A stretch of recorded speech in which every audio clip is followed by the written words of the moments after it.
안녕하세요. 영어 공부 혼자 공부하는 게 정말 어려운데요. 이건 의지에만 기대어서 매일 이어나가는 게 쉽지 않기 때문입니다. 하지만 오늘 이 영상에서는 자신의 어떤 영어 수준이라도 3개월 동안 혼자 꾸준히 영어 공부하는 구체적인 방법 5가지를 알려드릴게요. 이거는 저도 실제로 여러 가지 언어를 배울 때 쓰는 방법이고 꾸준히 하는데 정말 구체적인 방법입니다. 먼저 첫 번째, 적당히 어려운 교재를 찾아야 합니다. 적당히 어려운 교재를 찾아야 돼요. 너무 쉬운 교재는 금방 질리고 너무 어려운 교재는 못 풀어요. 어려워요. 그러니까 이게 진도 나갈 수가 없어요. 그렇기 때문에 자신이 어느 정도 이해할 수 있는 그리고 약간의 노력이 필요한 정도의 교재를 선택해야 합니다. 그러면 이 교재를 선택할 때 어떻게 해야 할까요? 먼저 여러분 가까운 교문 문구로 가세요.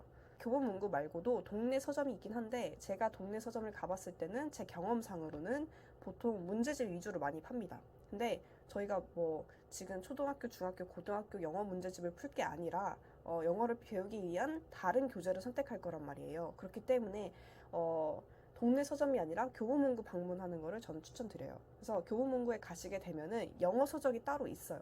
영어 서적 코너 평대 이렇게 평평하게 놓여진 이런 책상이 있거든요. 그런 책상 앞으로 이제 코너에 가시면은 거기 평평한 여기 책상 위에 영어책 한 10권에서 20권 정도가 종류별로 나열이 되어 있어요. 뭐 회화부터 스피킹, 단어책 다 있단 말이에요. 그쪽을 한번 훑어보시고 마음에 드는 디자인이나 또는 배우고 싶은 분야의 책을 한 권, 거기서 한 권을 딱 펼쳐보신 다음에 이 교재를 만약 내가 지금 푼다면 풀 수 있는지 없는지를 보는 거예요. 그래서 2분에서 3분 정도만 이거를 내가 실제로 머릿속에 풀고 있다 보면은 풀 수 있는지 없는지가 보여요. 이게 딱 했는데 단어가 너무 어려운데 단어가 어려운 단어가 너무 많이 나온다. 이러면 덮으시면 됩니다. 교재를 딱 폈는데 내가 모르는 단어가 5개에서 10개 미만이거나 또는 내가 이거 여기서 이런 부분들을 알려주니까 이거를 내가 지금 혼자 풀 수가 있네 라고 생각되는 교재를 한 권 골라주시면 돼요. 여기 보통 거기 평대를 가시면 10권에서 한 20권 정도가 쫙 놓여져 있기 때문에 거기서 자신의 수준에 맞는 영어책 한 권 정도는 보통 저의 기준으로서는 한 30분에서 1시간 정도면 골라냈어요. 그래서 한 권 정도를 골라내고 자기가 풀 수 있고 첫 번째는 풀 수 있고 두 번째는 재밌을 것 같은 교재를 고르셔야 합니다. 그래서 그 책을 구매하실 때 이거는 하나의 팁이지만 교보문고에서는 바로드림이라는 게 있어서 바로드림이라는 서비스를 이용하시면은 온라인 가격으로 구매가 가능합니다. 그 가격으로 그냥 현장에서 구매하셔서 오시면 됩니다. 왜냐면 이거를 배송으로 기다리게 되면은 또 기다리는 시간이 늘어나게 돼요. 그래서 이왕 교보문고 간 김에 바로드림 가격으로 온라인 가격으로 구매하시면 바로 가져오실 수 있습니다. 이게 첫 번째고요. 그럼 저희가 두 번째 단계. 두 번째는요. 일단 최소한의 공부 시간을 정해 두셔야 합니다.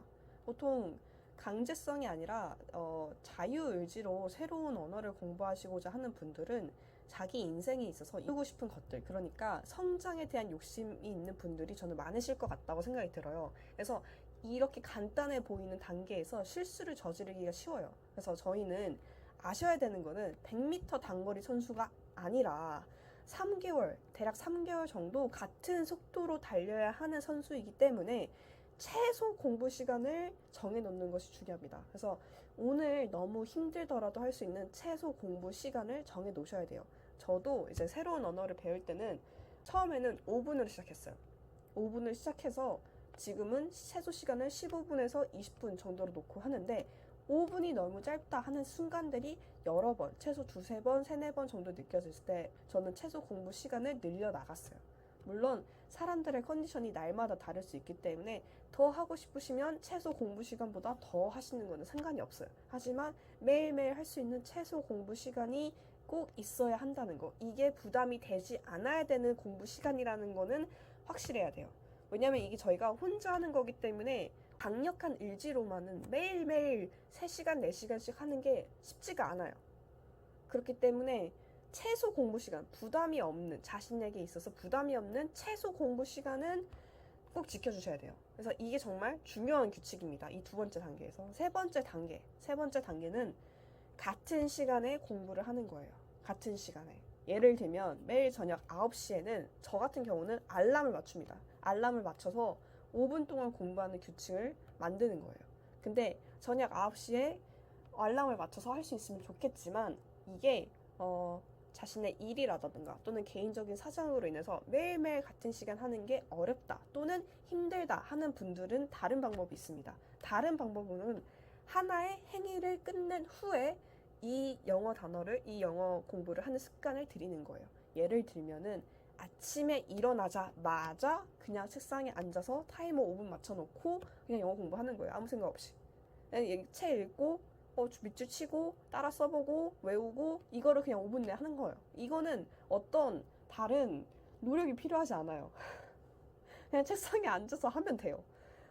책상에 앉아서 그냥 하면 됩니다. 그래서 책상에 앉아서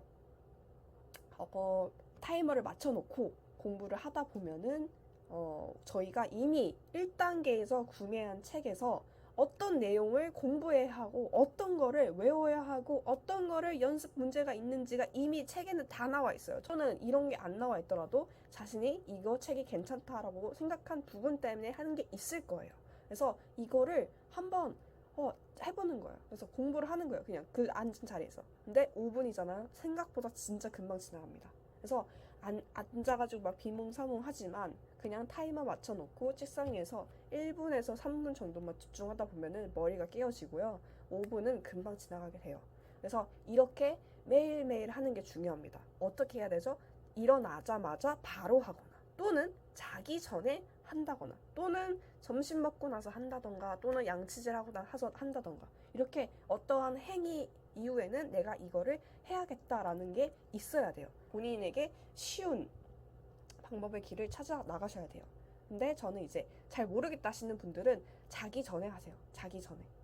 자기 전에 그냥 5분 정도만 딱 5분 정도만 하다 보면은 정말 장담하는데 매일 할 수 있습니다.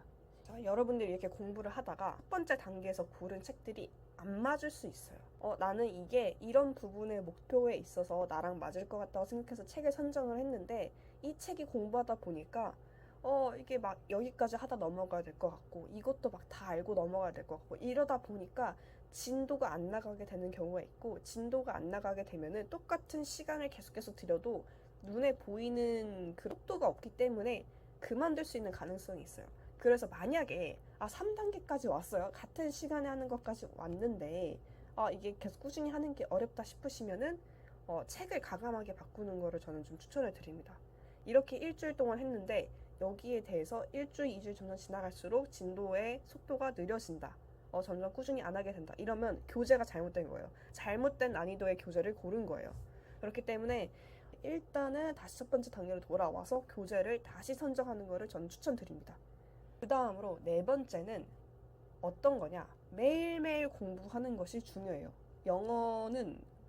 영어와 여러 가지 언어들은 제가 생각할 때는 꾸준함이 핵심이라고 저는 생각을 해요. 그래서 저희가 3단계에서 정했던 최소 시간만큼은 꼭 시간을 채우겠다라는 최소 의지로 꾸준히 하다 보면은 완주는 절대적으로 가능합니다. 포인트는 이거를 매일 해야 해요. 물론 정말 어떤 날에는 회사 일로 인해서 또는 다른 일이 생겨서 못하는 날이 생길 수 있지만 그럴 때도 너무 자책하시지 마시고 계속 이어나가는 행동이 중요합니다. 어떤 일이 생겨도 어제 하지 못했어도 꾸준히 이어나가는 것이 중요합니다. 여기서는 얼만큼 꾸준히 확인하는지로 또 중요한데요. 그래서 저는 저희가 1단계에서 골랐던 책을 펼쳤을 때 그 책의 맨 위에 오늘의 날짜를 적어놔요. 그래서 오늘의 날짜를 적어놓으면은 얼만큼 꾸준히 했는지 체크를 할 때 책만 펼쳐보면 돼요. 저도 이거를 꾸준히 체크하는 게 중요하다고 생각이 들어서 루틴 앱이라던가 루틴 공책이라든가 루틴 메모지라던가 뭐 화이트보드라던가 정말 여러 가지를 정말 많이 사용을 해봤는데 그냥 책 위에 날짜 적어놓고 나중에 이 책 펼쳐가지고 날짜 적힌 것만큼 달력에 동그라미 표시를 해 나가면서 보는 게 제일 간소화돼 있고 제일 간편하고 제일 쉬워요. 왜냐면 루틴 앱, 루틴 공책 이런 거를 따로 사게 되면은 공부하고 또는 공부하기 전에 이거를 펼치게 되는 행위가 일어나거든요.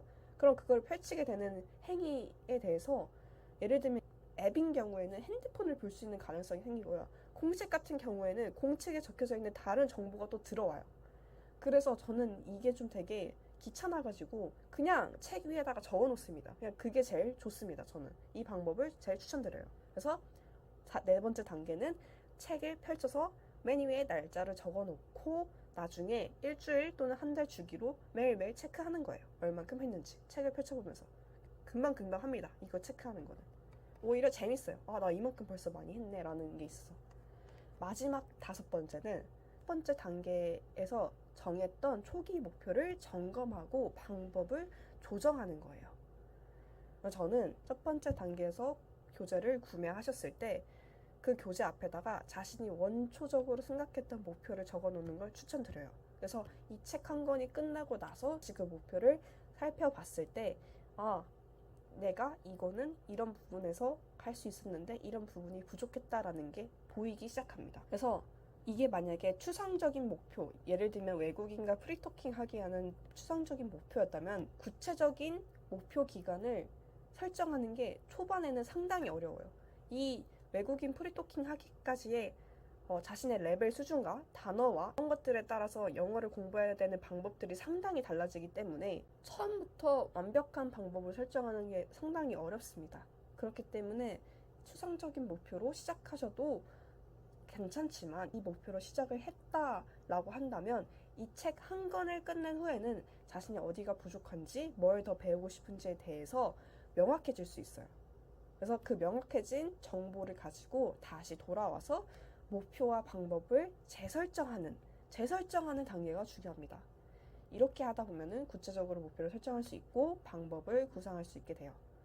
그러면 이번 주말에는 시간 나실 때 교보문고를 가셔서 책 한 권을 구매하시고 완주를 해보는 걸 목표로, 꾸준히 하는 걸 목표로 한번 시작을 해보시면 좋을 것 같습니다.